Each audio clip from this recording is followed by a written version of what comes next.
पाकिस्तान ही इकलौता देश है इजराइल के बाद जिसने, इजराइल ने भी 2 बार नॉमिनेट नहीं किया, पाकिस्तान ने 2 बार नॉमिनेट किया। अब वहां के लोग पूछ रहे हैं, सीनियर डिप्लोमेट्स पूछ रहे हैं कि अब क्या करोगे। तो एक मलिहा लोधी उनकी जो डिप्लोमेट है, उन्होंने कहा कि ये सरकार तो बिल्कुल चरणों में पड़ी हुई है, तो ये तो वो नॉमिनेशन वापस नहीं ले सकती ट्रंप का।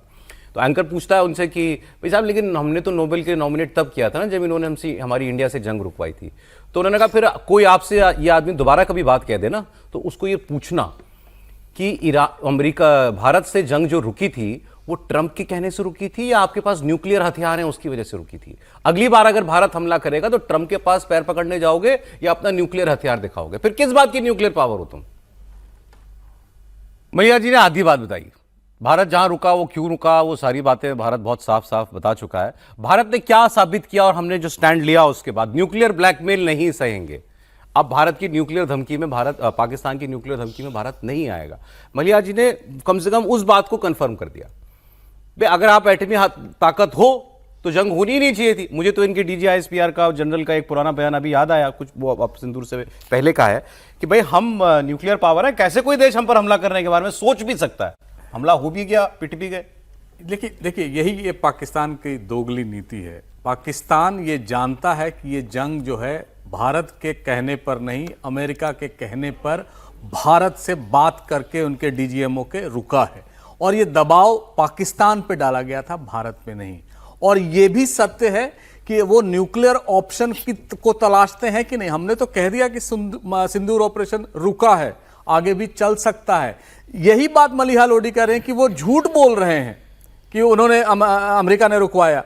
वो जानते थे कि भारत का दबाव था, इसलिए उनको रोकना पड़ा और भारत ने ऑब्जेक्टिव अपना पूरा कर लिया था। ये हम पहले भी कह चुके हैं, आज भी कह रहे हैं कि ऑपरेशन सिंदूर रुका नहीं है।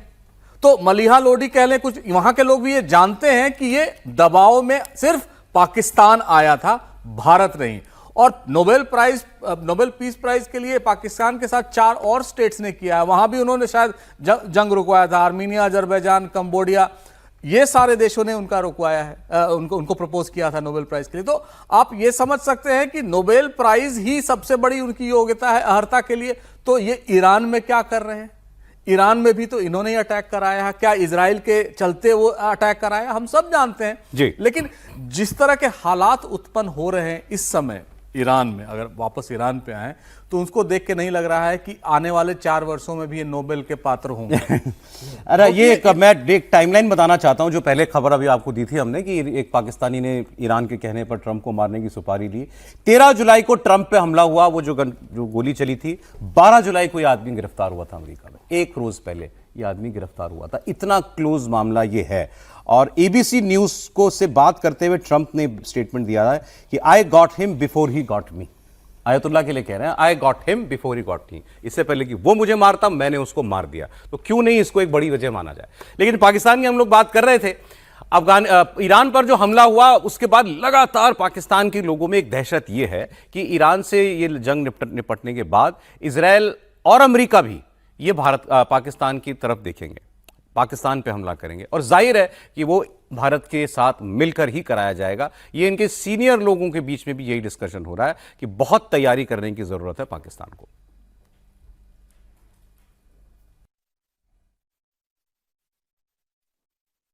देखिए, अमेरिका का तो इस वक्त मसला ईरान है और इजराइल है। पाकिस्तान इस वक्त मसला नहीं है, मगर आगे जाके बनेगा ना। जब इजराइल और इंडिया जोर डालेंगे और दबाव डालेंगे तो बिल्कुल बनेगा पाकिस्तान के साथ मसला।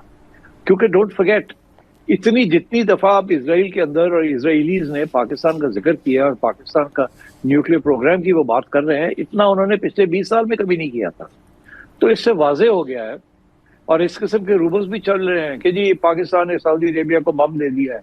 इस किस्म की बातें भी चलाने की कोशिश कर रहे हैं कि पाकिस्तान एक्सपोर्ट भी कर सकता है। तो मेरा ये ख्याल है कि ये इस किस्म की चीजें एक माहौल बनाया जा रहा है और पाकिस्तान के ऊपर अब दबाव आएगा ईरान के बाद, इसमें कोई शक ही नहीं है। और पाकिस्तान को तैयारी करनी चाहिए इस चीज की, चाइना के साथ और रूस के साथ मिलकर कोई प्लानिंग करनी चाहिए, जैसे कि इंडिया ने अब अमेरिका और इसराइल के साथ बना ली है। जैसे मैंने कहा, ये सब कुछ behind the scenes American ambassador to India ने ये किया है, ये सारा इकट्ठ किया है, तो नरेंद्र मोदी को समझाया है और इन दोनों को इकट्ठा किया है। आप भी कमाल करते हैं, मतलब भारत के साथ खिलाफ साजिश करने के लिए मिला भी तो उन्होंने रूस का नाम लिया कि पाकिस्तान रूस के साथ मिलकर भारत के खिलाफ करे कार्रवाई।